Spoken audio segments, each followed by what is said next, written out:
Good Good morning. morning. It's coffee time with God. Amen. Our gospel reflection for today, Jesus' mother and brothers. Mark 3, verses 31 to 35. Come, Holy Spirit, I need you. Come, Holy Spirit, I pray.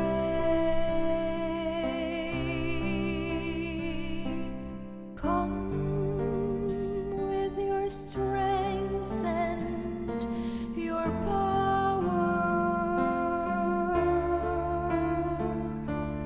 Come in your own special way. A reading from the Holy Gospel according to Mark. The mother of Jesus and his brothers arrived at the house. Standing outside, they sent word to Jesus and called him.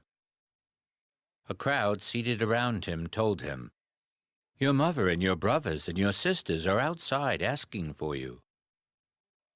But he said to them in reply, "Who are my mother and my brothers?"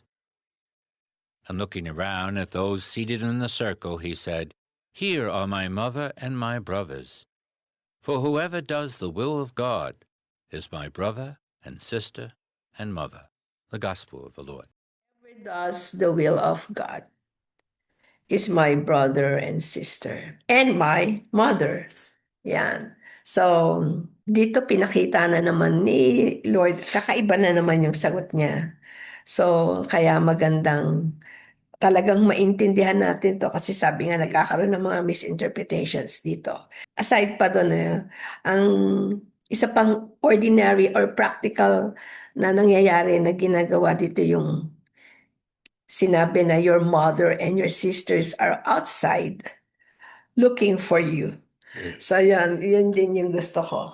Ako, in fact, ang inano ko lang, my mother and my brothers. Kasi parang nakita ko lang dito yung priority niya. Yung priority ng ating Panginoong Jesus. Those who does the will of God. Yun ang kanyang pinakauna. Ako, inaasahan ko noon, nung unang binabasa ito, unang sasabihin, papasukin mo. Di ba? O kaya titigil muna siya at intindihin yung kanyang mga kamag-anak. Parang meron lang siyang message na katuruan. A different kind of teaching. Actually, napili mo yung word lang eh. Diba?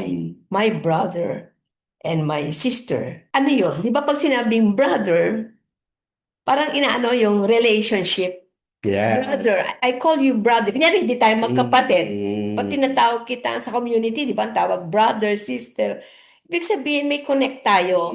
May isa tayong pinaniniwalaan. Kaya sinasabi kong nagtitiwala, pareho tayong okay doon. So, brother tayo doon. Sister. Yun, diba? So, maganda rin yon yung word na yon. So, sa akin naman, ito yung sa message sa atin, aside dun sa relationship ng brother and sister, yung isa yung sinabi dito, yung, di ba sabi, they are looking for you. So, ibig sabihin, nangyayari po talaga sa buhay natin yan.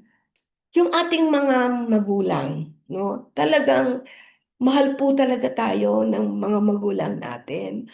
Minsan napagsasabihan tayo na may misinterpret minsan natin. Parang minsan maiinggit ka, bakit yung isang kapatid mas gusto. Pero actually, syempre, siya yung may pangangailangan during that time. Tapos mamaya, ikaw naman, gano'n, di ba? So, nami-misinterpret natin siya. Pero niyan, pag wala ka, hahanapin ka talaga. So, si Jesus, sa tunay na buhay, gala siya, no? Ano siya, parang pinapakita dito yung ugali ni Jesus na talagang parang binigay na sa kanya yung mission ni God. Parang alam niya kung saan siya pupunta. Imaginein mo, bata pa lang siya noon. Hindi naman siya hahanapin kung matanda na siya, di ba? So, ibig sabihin, bata pa siya, nagpunta na siya doon sa temple.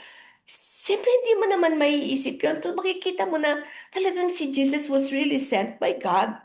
Kasi ganun palang kaliit. Alam na niya yung mission niya. Pati kung magsalita siya. Pero may sasabihin niya, who is my brother and my sister? Hindi naman ganun yun kung ordinaryong bata yun. So, binibigyan din na naman tayo dito ng message na talagang totoo yan. Totoo si Jesus na talagang siya ay sent by God to save us.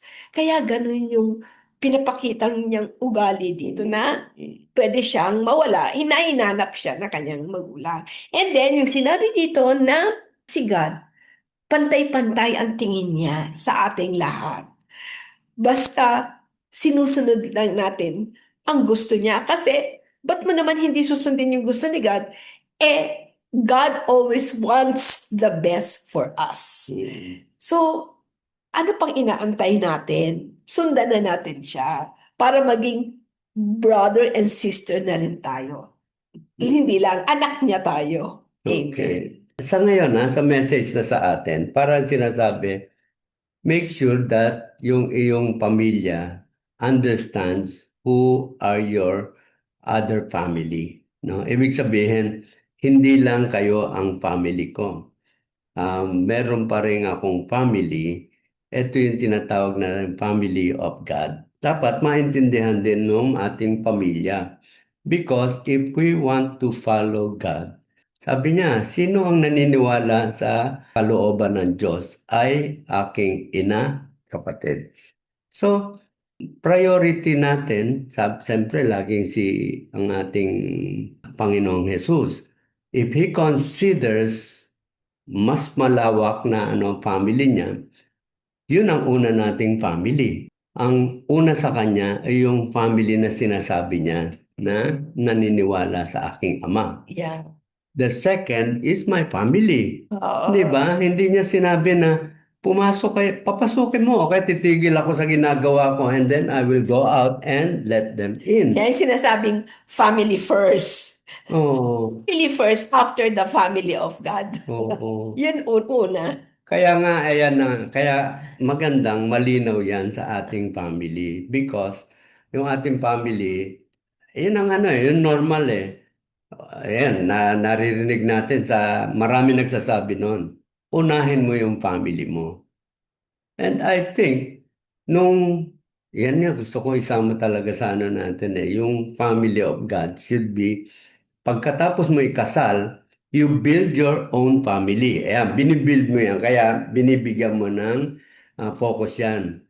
And pagka na-build mo na yan, siyempre, hindi naman yan forever. Yung iba kasi, hanggat hindi niya na-build yung family niya, andun lang siya. Hanggang sa mamatay siya. Tingin ko, ang message ni God dyan, yung unang responsibility mo when you respond to the vocation of marriage is to build your own family. Siyempre, kailangan dyan ang time mo. After that, you now go to the family of God. So, talagang sama-sama tayo sa family of God. Matatanda na tayo. Ayos na yung mga anak natin. Iniwan na nga tayo ng mga anak natin. Nag-emptiness na tayo. May senior age. And yet, hindi pa rin tayo muugnay doon sa family of God. So, yun yung magandang kaaralan dito. Kaya nga, tayo, unang ginagawa natin, para sinasabi natin, ito ang ginagawa namin ngayon sa simbahan. No? So that yung ating mga anak would also adjust dun sa ating schedule. Di ba? Pagka birthday, pwede ba anak, Yeah. dahil meron kaming ginagawa sa simbahan at this time, birthday mo, pwede ba natin move by one day? Di ba? Naintindihan ng bata yon when you are able to let them understand na ganun yung priority ng ating Panginoon. Oo. Ito yung ginagawa mo sa simbahan. Di ba?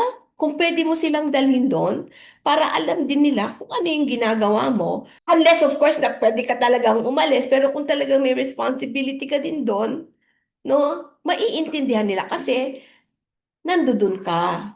Then, tapos, pag sinabi mo naman, nag-promise ka ng itong day, tutuparin mo naman yon, di ba? So, parang ganun yun eh. Dapat lang maintindihan nila. Mm. Kasi pag hindi rin nila naiintindihan, Oo. manenega sila. So, kailangan makita. Iba rin naman yung, Kailangan. eto nakita mo minsan doon sa yung sa family. Yung nagkaroon ng problema yung magulang na talagang bedridden na, yung isa sa anak, kadalasan na nakikita natin, iniiwan niya yung trabaho niya, no, yung karir niya, talagang pinabayaan niya para maalagaan niya yung nanay niya or yung tatay niya. Yan naman, talagang ano rin pa rin yan, yung sinasabi that we care for the family of God. Kasama naman yan sa family of God. Nangangailangan siya ng ano. So, inoffer niya yung sarili niya, Mm. yung kanyang career, lahat ng kanyang comfort, give up niya At para saka, alagaan yung nanay niya.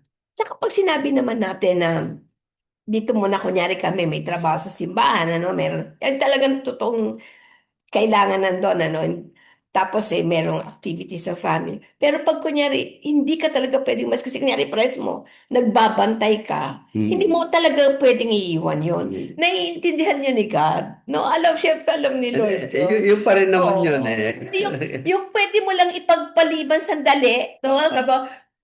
Every year naman. Oo. O every lagi namang merong celebration na ganyan.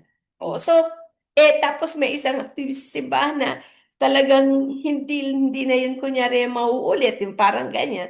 So, i-balance natin. Tingnan natin. Actually, ang pagka-balance, siyempre mas mataas yung para kay God, no? Although we say that both are sinasabing family, pero sabi dito nga sa atin, sino ang sinabi ni Jesus dito na, who is my family? Those who, Do the will of God. the will of God. So yun ang inuna niya.